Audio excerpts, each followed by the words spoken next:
ఇటీవల కర్ణాటక రాజకీయాల్లో ఒక ఆసక్తికరమైన పరిణామం చోటు చేసుకుంది సార్. ముందుగా పవర్ షేరింగ్ అన్నారు. రాబోయే 2.5 సంవత్సరాలు డీకే శివకుమార్ ముఖ్యమంత్రిగా ఉండనున్నారు అన్నట్లు వార్తలు కూడా వచ్చాయి. ఏం జరిగిందో ఏమో తెలియదు. మల్లికార్జున ఖర్గే గారు కర్ణాటక పర్యటన తర్వాత వారితో ఏం మంత్రాలు చేశారో తెలియదు, కానీ ఆయన బయట మీడియాతో మాట్లాడుతూ మాత్రం చర్చలు జరిగిన తర్వాతే తుది నిర్ణయం ప్రకటిస్తామన్నట్టు చెప్పారు సార్. ఆయన ప్రకటించిన 24 గంటల్లోనే సిద్ధరామయ్య ఇంటికి డీకే శివకుమార్ గారు టిఫిన్కి వెళ్ళారు సార్. అక్కడ బ్రేక్ఫాస్ట్ చేశారు. ఆ తర్వాత అసలు మా మధ్య ఎలాంటి సమస్యలు లేవు, అధిష్టానం ఏది చెప్తే అదే వింటాము అన్నట్లయితే వాళ్ళు వ్యాఖ్యానించారు సార్. అసలు ఏం జరిగింది సార్ వారిద్దరి మధ్య? ఇక పవర్ షేరింగ్ లేనట్టేనా అనేది ఒక క్వశ్చన్ అయితే, ఇప్పటికి కూడా డీకే శివకుమార్ బీజేపీ వైపే చూస్తున్నారు అనేది మరొక క్వశ్చన్ వినిపిస్తా ఉన్నా సార్. అసలు కర్ణాటక రాష్ట్ర రాజకీయాల్లో ఏం జరుగుతున్నది సార్? కర్ణాటక మరింత రక్తి కడుతున్నది. ఒక రకం చెప్పాలంటే ప్రజాపాలన విడిచిపెట్టి అప్పుడు 5 గ్యారెంటీలు వాడే 5 తర్వాత మన తెలంగాణలో 6, ఆంధ్రప్రదేశ్లో సూపర్ 6, ఇది ఒక పెద్ద జబ్బు కొనసాగుతుంది. ఉచిత బస్సు పథకం నుంచి మొదలు పెడితే అన్ని ఉచితాలు. కర్ణాటక ఎందుకు కడుతుంది అంటున్నానంటే, ప్రజలకు సంబంధమైన విషయం ఎవరు ముఖ్యమంత్రి అనే సమస్య, కానీ పరిపాలన చేయాలి.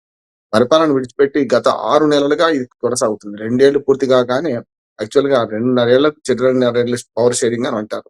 కాంగ్రెస్ వాళ్ళు బుకాయిస్తున్నాయి ఏంటంటే పవర్ షేరింగ్ ఎక్కడ ఉంది, ఎక్కడ రాసుకున్నాం అని మాట్లాడుతున్నారు. రాసుకోవడం ఉండదు, ఇట్లాంటి ఒప్పందాలు రాసుకోవడం ఉండదు. వ్యూహాత్మకంగా ఓ 4-5 కూర్చొని నిర్ణయిస్తారు. ముఖ్యంగా అధిష్టానం అంటే సోనియా గాంధీ, రాహుల్ గాంధీ, ప్రియాంక గాంధీ పెద్దగా కనిపించుకోకపోయినా గాంధీ కుటుంబంలో భాగం ఆమె.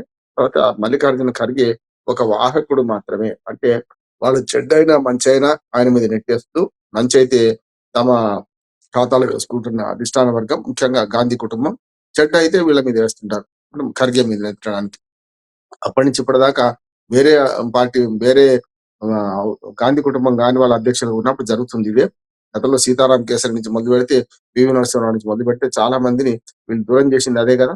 అట్లాగే ఇప్పుడు మల్లికార్జున ఖర్గే ఒక టూల్ మాత్రమే వాళ్ళు. అందుకని మొన్న ఇక్కడ రాగానే చల్లబడ్డారంటే నా ఉద్దేశం అనేది, పైకి నవ్వుతున్నారు కానీ కడుపులో కత్తులు పెట్టుకొని మీది కౌగిలింతలు చేసుకుంటున్నారు అంటున్నారు. ఇంకోటి ఏంటంటే, ఇది టీ కప్ లో తుఫాన్గా ముగిసిపోద్దని అనుకోలేదు. ఇప్పటికి కూడా ముగిసిపోదు అంటున్నాను. ఇంకొక 4 నెలలు ఉంది. యాక్చువల్గా 2.5 సంవత్సరాలు మన నవంబర్ 4 అయిపోయింది. కాగానే షేరింగ్ అంటే పవర్ షేరింగ్ ప్రకారం పంచుకోవాలి, ఈయన రావాలి.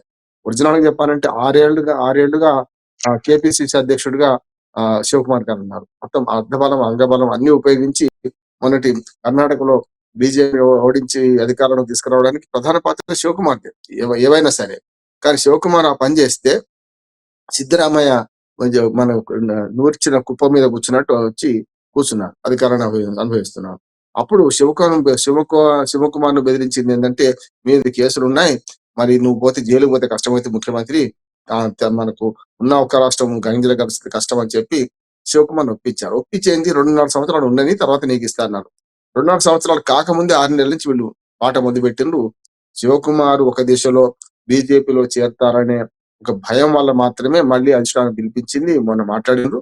నిన్న మన మల్లికార్జున ఖర్గే వచ్చి కూడా అదే చెప్తూ ఇంకొక 4 నెలలు ఓపిక పట్టమన్నారు. ఓపిక పట్టడంతో పాటు పవర్ షేరింగ్ కంటే ముఖ్యంగా ఆర్థిక షేరింగ్ చేసుకోండి, ఎట్లా అవినీతి చేస్తున్నారు కదా, పైకి పంపే మూటలలో నీ మూట నీకే, వారి మూట వాటికి ఇస్తామని చెప్పి ఓ రకంగా ఈ డబ్బు పంపిణీలో కూడా ఏమైనా ఒప్పందం కుదిరిందా అని అవుతుంది. అంటే ఒక్కోసారి డబ్బు ఎంత పాపిష్టి చేదంటే, అధికారం కంటే ఎట్లా ఉప ముఖ్యమంత్రి ఉన్న నా డబ్బు నాకు వస్తున్నప్పుడు ఊరుకుంటారు, కానీ పదవి కావాలనేది కోరిక ఉంటుంది కదా, వాళ్ళని అనునాయుడు ఊరుకోరు కదా. ఇప్పుడు మంత్రివర్గ విస్తరణ ఇంకొక 2 మంత్రి పదవులు ఉన్నాయి అంటున్నారు, కానీ ఉన్నాయే 2 ఖాళీలు. ఎవరైనా తీసేస్తే తప్ప కొత్త వాళ్ళు రారు. అందుకనే ఎట్టి పరిస్థితుల్లో ఈ 2.5 ఏళ్లలో ముఖ్యమంత్రిని కావాలనేమో శివకుమార్ ఆశిస్తున్నాడు. సమస్య లేదు, నేనే మొత్తం ఉంటాను ఆయన అంటున్నాడు. ఎక్కడ కూడా చూడండి, శివకుమార్ చాలా బ్యాలెన్స్ గా మాట్లాడుతూ ఆయన ఉన్నాడు, నేనే ఉంటా అని చెప్తున్నాడు. అధిష్టాన వర్గం ఆశిస్తుడు. నిజంగానే ఆయన శుభాకాంక్షలు తెలుపుతున్నా, 5 ఏళ్ళు ఆయన కొనసాగితే మంచిదే కదా అన్నాడు, కానీ నేను ఉంటాను, ఆయన తీసేస్తా అనలే ఎప్పుడు శివకుమార్ వ్యూహాత్మకంగా మెల్లమెల్ల అడుగులు వేస్తున్నారు. అడుగులో భాగంగానే ఇంకొక 4 నెలలు ఒప్పుకోబడతారు అనుకుంటున్నాను నేను. అంటే సరిగ్గా 3 ఏళ్ళు పూర్తవుతుంది. రేపు వచ్చే మార్చి ఏప్రిల్ కన్నా, ఇప్పుడు మన ఏప్రిల్ కన్నా 3 ఏళ్ళు పూర్తవుతుంది. కానీ ఈయనకు గడువు ఏం పెట్టారంటే 3 నెలలు ఆగు, మార్చి 31 దాకా, అంటే 4 నెలలు ఆగితే అప్పుడు మీకు అప్పచెప్తామనే మాట అంటున్నట్టు తెలిసింది. దాంతో పాటు ఏంటంటే, ఇప్పటిదాకా ఆగినాం, ఓ 4 నెలలు ఆగితే వచ్చే 2 ఏళ్ళు మనదే కదా అనే దాంతో శివకుమార్ ఊరుకున్నాడని. ఒకవేళ మార్చి తర్వాత కనుక ఈ అధికార మార్పిడి జరగకపోతే శివకుమార్ వెంబడున్న ఎమ్మెల్యేలు ఖచ్చితంగా తిరుగుబాటు చేస్తారు, అందులో చీరుస్తారు. బీజేపీ మన మన కుమారస్వామి పార్టీ కలిపి వీళ్ళు ఇందులో నుంచి సగం మంది వచ్చినా కూడా ఆ రెండు పార్టీలు కలిపి అధికారాన్ని అనుభవించే పరిస్థితి వస్తుంది కనుక రెండోది కూడా భయపడుతుంది కాంగ్రెస్ పార్టీ. ఏంటంటే శివకుమార్ కనుక బీజేపీతో చేతులు కలిపితే ఉన్న అధికారం పోతుంది కదా. ఇప్పటికే కేవలం 3 రాష్ట్రాలు మిగిలారు. ఈ కర్ణాటక పెద్ద రాష్ట్రం ఉన్నంతలో, కానీ తెలంగాణ చూసుకున్నా హిమాచల్ ప్రదేశ్ చాలా చిన్న రాష్ట్రం. అయితే కర్ణాటక పెద్ద రాష్ట్రంలో అధికారం పోతే రేపు పొద్దున బీహార్ లో మనం ఎట్లా ఓడిపోయారు. రేపు వచ్చే 4 రాష్ట్రాల ఎన్నికలు కూడా ఉన్నాయి కనుక శివకుమార్ కు నా అంచనా ఏంటంటే ఈ ముఖ్యంగా తమిళనాడు, అట్లాగే కేరళ, పుదుచ్చేరి, పశ్చిమ బెంగాల్లో దక్షిణ భారతదేశం జరిగే ఈ 3 రాష్ట్రాల ఎన్నికల ఇన్ఛార్జిగా అప్పచెప్తారని నేను అనుకుంటున్నాను. అంటే అప్పటిదాకా ఆగు ముఖ్యమంత్రిగా ఆయన కొనసాగని, ఈ ఎలక్షన్స్ మార్చి ఏప్రిల్ అవుతాయి. ఇది తమిళనాడు కానీ కేరళ కానీ ఇవన్నీ. అందుకని మార్చి దాకా అన్నారు. ఈ ఎలక్షన్స్ వస్తాయా లోపల. ఈ ఎలక్షన్స్ నువ్వే లీడ్, ఎట్లాగూ కాంగ్రెస్ పార్టీకి నువ్వే దిక్కు కదా, కనీసం కొన్ని గౌరవప్రదమైన స్థానాలకు గెలుచుకుంటే మంచిదండి. ఎట్లాగో తమిళనాడులో కాంగ్రెస్ పార్టీ అధికారంకి వచ్చే సమస్య లేదు. డిఎంకే ఉన్నది, అన్నా డిఎంకే ఉన్నది, విజయ పార్టీ కూడా వచ్చింది. కానీ కాంగ్రెస్ గౌరవప్రదంగా ఉండాలంటే తమిళనాడులో, కేరళలో 2 కూటములు ఉన్నాయి కనుక కాంగ్రెస్ కూటమి గెలపడానికి ప్రయత్నం చేయమని చెప్తారు. కేరళ కూడా బాధ్యత లేని అప్పచెప్తారు. పుదుచ్చేరిలో ఉన్నదే ఒక పార్లమెంట్ సీట్లు. ఏమన్నా పుదుచ్చేరిలో అధికారం వచ్చేది మళ్ళీ డిఎంకే, అన్నా డిఎంకే మధ్యనే పంచుకుంటారు కనుక ఆయనని 3 రాష్ట్రాలు ఇన్ఛార్జ్ చేసి గౌరవప్రదంగా కాంగ్రెస్ పార్టీ కొన్ని సీట్లు సాధించడానికి అవసరమైన డబ్బు ఖర్చు పెట్టిస్తారు. ఆ డబ్బును ఈ అధికారంలో ఉన్న కర్ణాటక రాష్ట్రం నుంచి సంపాదించే ప్రయత్నం చేస్తారు.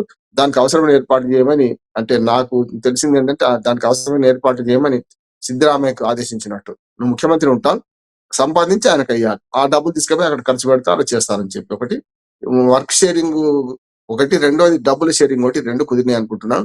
అధికారం షేరింగ్ ఒక 6 నెలలు వాయిదా వేసిన అనుకుంటున్నాను. ఒకవేళ ఏప్రిల్ కల్లా అంటే దాకా పిసిసి అధ్యక్షులు ఉంటారు, దాంతో పాటు ఇన్ఛార్జ్ కూడా ఇన్ఛార్జ్ ఉంటారు. ఈ ఎన్నికల పరీక్ష పెట్టి ఆ తర్వాత రాజకీయాలు గమ్మత్తుగా ఉంటాయి. ఇప్పుడున్న పరిస్థితులు ఉండకపోవచ్చు, కానీ ఒకవేళ శివకుమార్ అనుకుంటే మాత్రం సిద్ధరామయ్యని ఈ క్షణం పదవి నుంచి చేయగలుగుతాడు. బీజేపీతో కలిసి రాజకీయం చేయగలుగుతాడు. బీజేపీతో కలిసిన తర్వాత ఈడీ కేసులు అవన్నీ కూడా పోతాయి కదా. గతంలో చూసాం సుజనా చౌదరి, సీఎం రమేష్, అంటే పార్టీలో జరిగితే నిర్మా వాషింగ్ పౌడర్ క్లీన్ అన్నట్టు మనకు క్లీన్ ఇమేజ్ తీసుకొచ్చిన సందర్భాలు చూసినాం కనుక శివకుమార్ వ్యూహాలు 2 రకాలు ఉన్నాయి. ఇదే పార్టీలో నేను ముఖ్యమంత్రి చేస్తే మంచిదే, లేదంటే నా నాకుందని అర్థమవుతుంది.